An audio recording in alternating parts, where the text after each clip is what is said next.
Greetings and hello, y'all. Don't I sound very northern when I do that? My southern colleagues and clients have been coaching me how not to say ye all, but how to say y'all.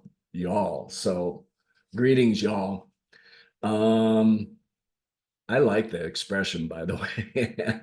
I'm using it maybe more than I'm entitled to. But today it's, making a comment like that is a bit in the spirit of the exercise that I'm going to suggest that you do. It's really fun and it's really insightful if you really put yourself into it. We call it the 5 lives exercise because what we ask you to do is brainstorm and really release your boundaries for what would be 5 lives that you would most like to live. You have no boundaries, no financial boundaries. You have no knowledge or education boundaries. You can do whatever you want and then describe that life. What are you doing? Who's with you? Why is it fulfilling? On and on and on.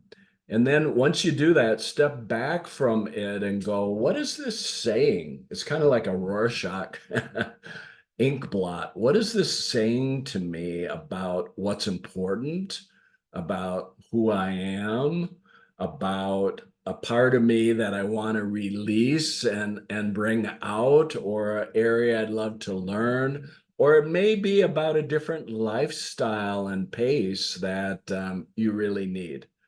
So really put yourself into the exercise and then step back and garner some insights about you or what you really want, or maybe some things you really need.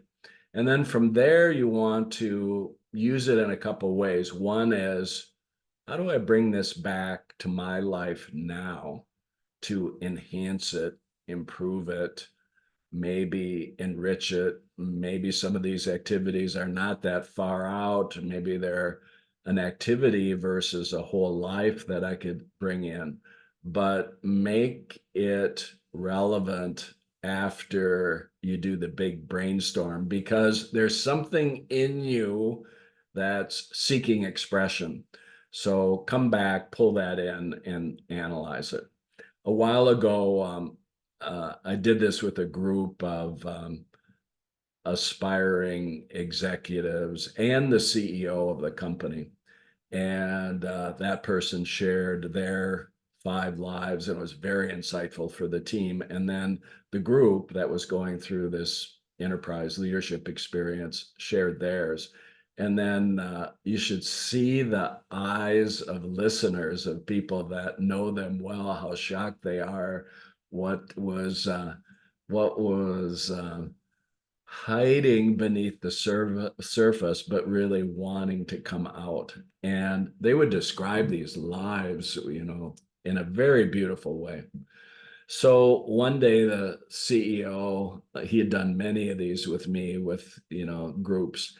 And one day he turned to me and he said, Kevin, what's one of yours? I know a couple of them, but I haven't heard all 5. So give another one. And I said, well, I may not look like it, I may not sound like it, but I would love to be a stand-up comedian. Now, I don't want to go the whole small bar scene and all of that stuff. I don't want to do that, but I would love to have that as at least a naive projection of what I'd love to do. And then the CEO looked at me really skeptically and he said, Kevin, there's just one problem. You're not funny. it just it just about collapsed me into a pool of sweat, proving that it was more of a fantasy than a reality. But I read about comedians, I study them, I'm fascinated with them. It's very much like inspiration. Inspiration is kind of magical when it happens, when you tell a story or someone really connects to something and the lights go on in their head and their heart opens up. Comedy is like that for me too. It's magical. You know, something stimulates us and then we make funny noises. It's really a fascinating thing. So despite my lack of talent, I'm still interested in that life, and it's maybe very similar to doing keynotes and hopefully connecting with you all here. So take your week, think about your 5 lives and what the meaning of those lives are, and then what's the message to you to bring out even more in your life and in your leadership. See you next week for another edition of the CEO PauseCast.